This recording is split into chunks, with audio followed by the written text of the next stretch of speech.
Gollum kind of is still part of me, so I can't really include him in the conversation of, you know, what's my favourite character. Gollum will never go away. He's sort of in my skin. Topsy-Turvy. So this was a Mike Leigh film called Topsy-Turvy about Gilbert and Sullivan, who were a composer and writers of very popular operettas. They were the first sort of like popular musical forms, actually. So I was playing the character called John Doban, who was the Savoy choreographer. He choreographed all of their operas. Now, when you work with Mike Leigh, you work with him you don't just get given a script and then you play the character. You work with him and develop the character over the course of... We had 9 months of rehearsals for this. Part of what I had to do, even though it finally never even turned up in the movie, was I learnt to play the violin entirely from scratch to a proficient sort of degree, because it might have been used. I learnt the choreography for every one of their operas, and there were about 15 to 20 of them. 3 little maids from school, and rising slowly, and 3 little maids who all unwearing. Thank you very much. And then you come to shoot the scenes, and of course you're not given a script, and so you do these long, you know, you're in character for hours and hours and hours of every day. And classic Mike Leigh is that you don't know how many days you're going to end up actually shooting, and then you get called in and you start shooting a scene, and you don't know how long that's going to be for. So after 9 months of rehearsal, I remember I only actually shot that character for 2 days, which is the most I've ever spent on developing a character for so little time in front of the camera. It was a real extraordinary time. I wouldn't have missed it for the world. But you think, wow, I could have shot 3 movies in the time of creating that, you know. The Lord of the Rings trilogy. I mean, Lord of the Rings was obviously a big turning point in my career, because it not only was it the creation of Gollum, the character of Gollum, but it was the beginning of a long journey that is ongoing, using motion capture technology, which is now, of course, called performance capture technology. Peter Jackson, one of the things he wanted to set out to do was he said to me, look, no, you could never cast an actor to play Gollum. You just can't cast someone that we could actually film. We would never be able to find that person. So we're going to use this. We're going to manifest him on screen as a CG character, but we want an actor to be there, present, for firstly to act opposite the actors playing Sam and Frodo, so they're not having to imagine it. Because of course, this was during a time where normally CG characters were put in afterwards and actors had to act against the tennis ball on a stick. But because of the way that the relationship of Gollum to the other 2 characters work, he's often driving the scenes, he's often, you know, tearing them apart, the dynamics, he's very interactive with them, and so there was no way that would work if they had to imagine what this other character was thinking. When we started to work on the film, this technology was sort of to one side, because the first part of the process of playing Gollum was acting on set with my fellow actors on location. In fact, the very, very first day I ever shot on Lord of the Rings was the last part of the 3rd movie, where Gollum is leading Sam and Frodo up into Mount Doom, and that was, you know, because the principal photography for all 3 films took place together. So we shot all of the films together over the course of a year and a half. So to come in and do, I think it was like scenes 862 or something like that. It was like right at the end of the show, you know, 3 films, and I'm like, wow, okay, this is where I'm starting. I'd spent a lot of time researching how I was going to play Gollum physically. I'd studied. I was very influenced by paintings by Francis Bacon and Egon Schiele and various different artists. I went through the whole of the trilogy, looking at, you know, descriptions of how Gollum moves. I based him on other sorts of animals and creatures. You know, I wanted to find something that was tangible for the power of the ring, what it meant to him. And so for me, what spoke to me was this notion of addiction, and if the ring were present in a normal person's life, what would be the most powerful thing that would control them, perhaps? And again, the way it would physically rack his body and tear him apart and make him emaciated. We swears to serve the master of the precious. When Peter started to watch me doing what I was doing on set, he said, okay, what we're going to do is we're going to film Andy, and that we're going to film him on set, see how, you know, copy exactly what his movements are, and then for any sort of close-up CG shots which are just going to Gollum, which aren't fully interactive with the other actors or the environment, we'll go back onto the motion capture stage and we'll shoot plates, and and Andy will act on his own in in a motion capture studio. And it was really exciting and really, really thrilling, and that was my first sort of epiphany of what performance capture could do. And then that technology evolved over the course of the 3 movies, and we were then able, in the last movie, to actually take the performance capture cameras that were in that little volume and put them actually onto the sets. 13 going on 30. It was a really moving script. It was a great cast. Jennifer Garner, Mark Ruffalo, I mean, just such terrific actors, and an amazing director, Gary Winnick, sadly no longer with us, who had a really great take on it, which is to make it, although it's such a high concept piece, you know, girl sort of becomes a 30-year-old version of herself. It sort of had this really powerful believability. She gets to work at a magazine, and I was playing the editor. And there's a sequence in it where there's a party sequence where they find that the 2 lovers finally get to kind of see each other across a crowded dance floor and come together. And I got to do the thriller dance as this kind of rather uptight editor thinks this party's going down the drain and it's all going to be a shambles.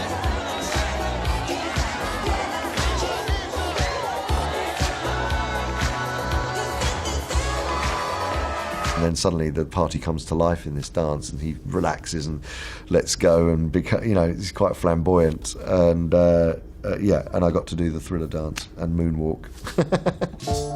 King Kong. So King Kong was a huge journey of discovery in lots of different ways, really. When we started working on the movie, and Peter asked me to play the role, which was right at the end of Return of the King. It was literally a moment where he said, and I was thinking, well, this is the end of my journey with performance capture. I'm going back to my job as a regular actor, and what an extraordinary experience. But I didn't really expect it to go any further, or the technology to go any further. I thought it was just really built for that. So I went about researching gorillas to great depth. I went off to Rwanda and I studied mountain gorillas. With the Diane Fossey Gorilla Fund International, and learned about their vocalizations, learned about how they behave, how they are socially, how they interact, how they beat their chests, just everything about how they were. So all this research, I'd done all this research, went back to Peter and said, look, I really want to play King Kong, unlike the 1933 version, which is what inspired Pete to make the movie, because he was such a huge fan of that movie. I think we should make him more gorilla-like than beast-like. The first period of the shoot was principal photography in the classic sense. Naomi Watts was being filmed, all her angles were being shot, and I was off camera for months, being King Kong off camera for her. And I had a gorilla muscle suit. I was placed up on ladders and podiums and scissor lifts, and to get the right eye lines where Naomi could then act opposite me. And then sometimes it would be really intimate, and we'd be really close, and she could reach up and touch my face, and that would be the equivalent of like touching Kong's nose. But the intimacy was created because we were able to really look into each other's eyes and act and properly act opposite each other. At the end of principal photography, I then did 2 months of doing all the capture for King Kong, and so what we used to do for that, I was able to have Naomi's performances, the selects of her takes that Peter was going to use for me to act against, and I would have her on in a little clamshell monitor that I could literally look down, and then they were capturing my facial expressions as I was playing opposite this tiny little image of her. So it really, and I was emotionally recalling the scenes when we played them together, and so it was able to be, connective in that way. The other character I played in it was Lumpy the cook, who's this sort of kind of self-serving bit, kind of doesn't want to endanger his life in any way. He doesn't want to go and rescue Mandara because he knows it's going to all end in trouble. Peter wanted to recreate this famous scene which was missing from the 1933 version, called the Spider Pit sequence, which was never put into the movie because people found it. Well, in fact, it was put into the movie, but then taken out because people thought it was too scary. And so Pete wanted it back in, of course, and because Pete's terrified of spiders, he wanted to, visit his fears by creating this spider pit sequence with these horrendous insects and creatures. I mean, it's really dark.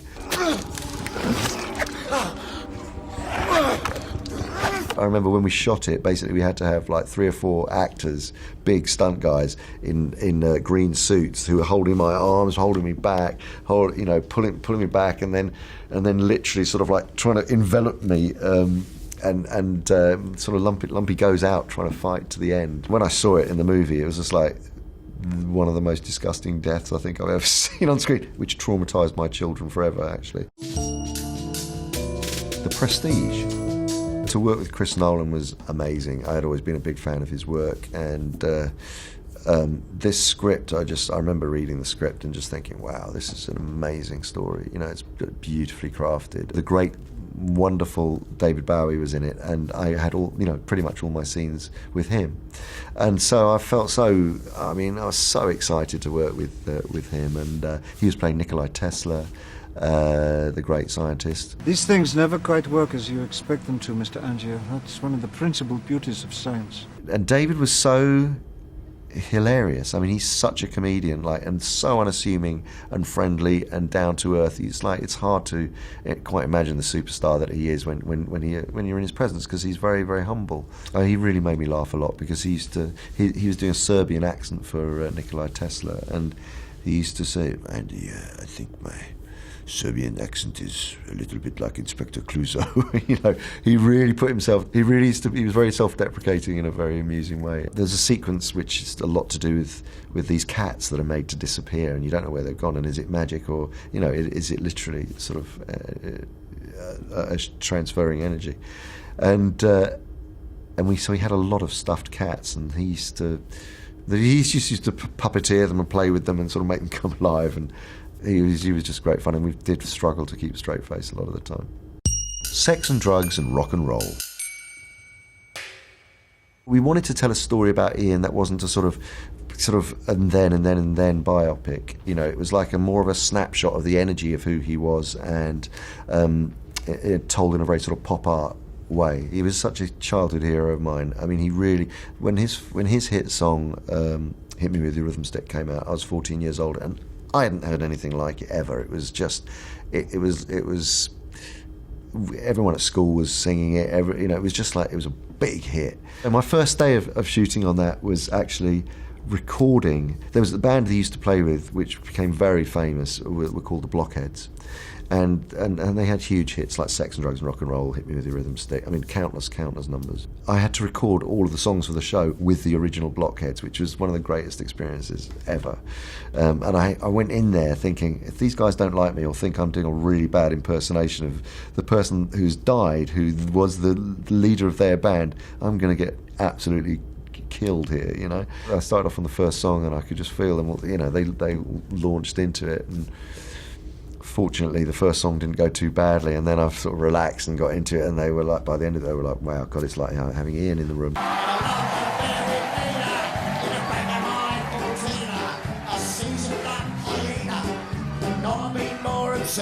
Physically, I had to kind of learn to walk with a caliper and swing, throw the weight from my hips.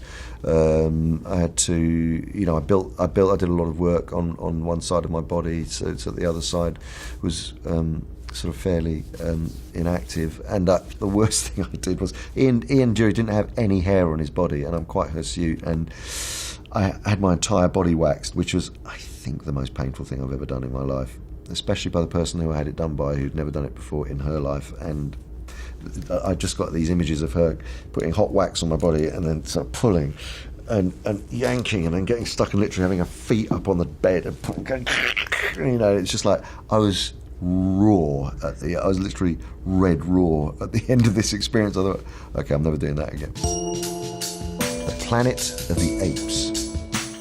It's very rare that you get the opportunity as an actor to play a character all the way through from birth to death, in effect, and over the course of 3 movies, and to see every aspect of that character's life in a way condensed and telescoped into movie time. And not only that, it's not just a character kind of getting older, it's a character that's evolving. Evolving physically, evolving.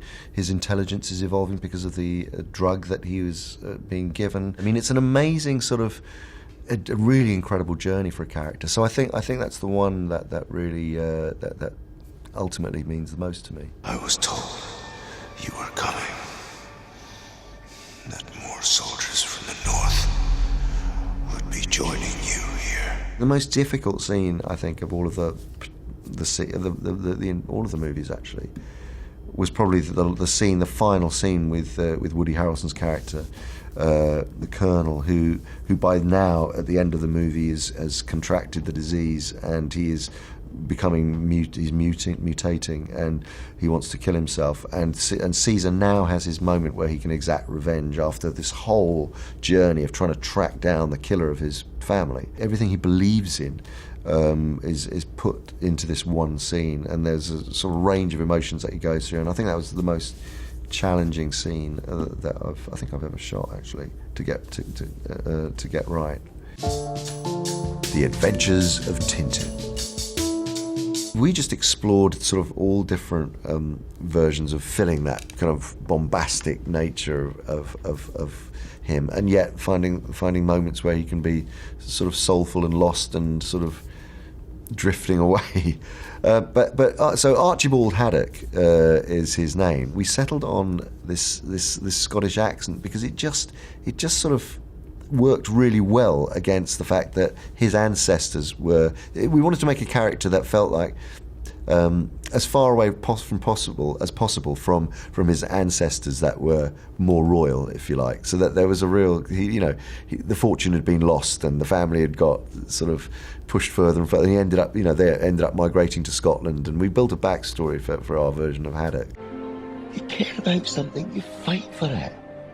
You hit a wall, you push through it. The entire film was motion captured in a studio, so there was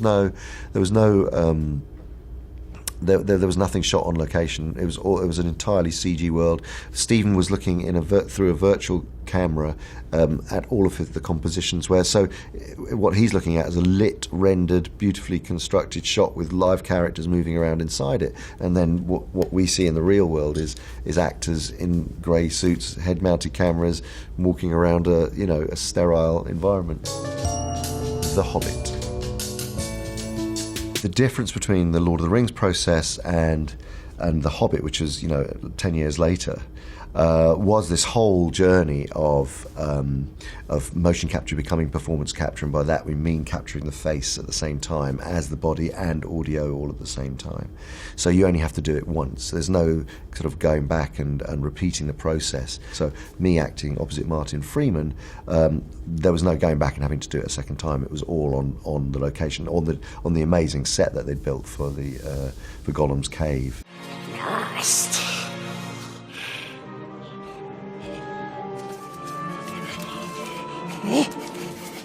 Where is it?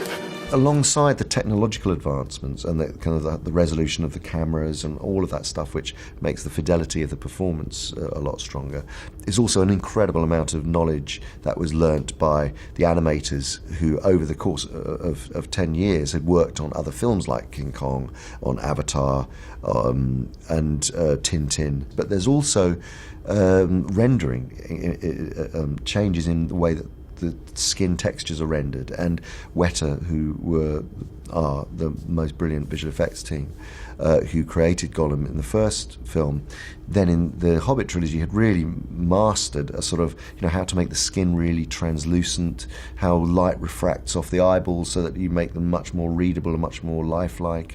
The whole way an eye is constructed digitally to reflect to see the dilation of pupils and how light affects that. It all. This was all knowledge that had been built up since the first time we did it. The Last Jedi.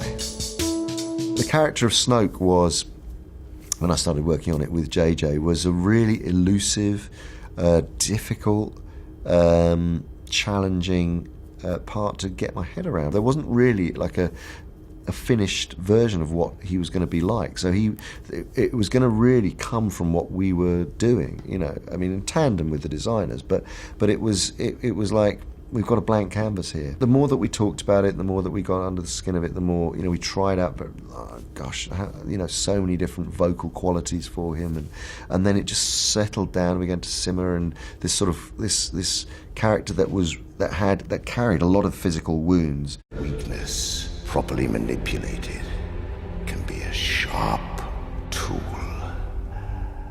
There was a vulnerable look to him, and a sort of emaciated look to him, but then this malice and control and this deep hatred that sort of came out of what we were exploring, I suppose. Avengers: Age of Ultron. That role came to me in a very bizarre sort of roundabout way. At the Imaginarium, which is the motion capture studio that we have in the UK, which basically is a service-providing studio as well as a sandbox to explore the future potential of what performance capture can do in all sorts of different arenas. We worked on Age of Ultron. That was one of the first films we actually worked on, where we were assisting Mark Ruffalo to become the Hulk and doing the capture on set. Joss Whedon just turned around to me one day, and funny enough, he really was a big fan of Sex and Drugs and Rock and Roll, and he just said, Andy, I've got an idea, and I don't know if you'd be up for it, but there's a small part in this film, but it's a really great character, is Ulysses Klaue. I really like the idea of playing this mercenary, this tough mercenary who's kind of answerable to no one, so morally ambivalent and morally reprehensible.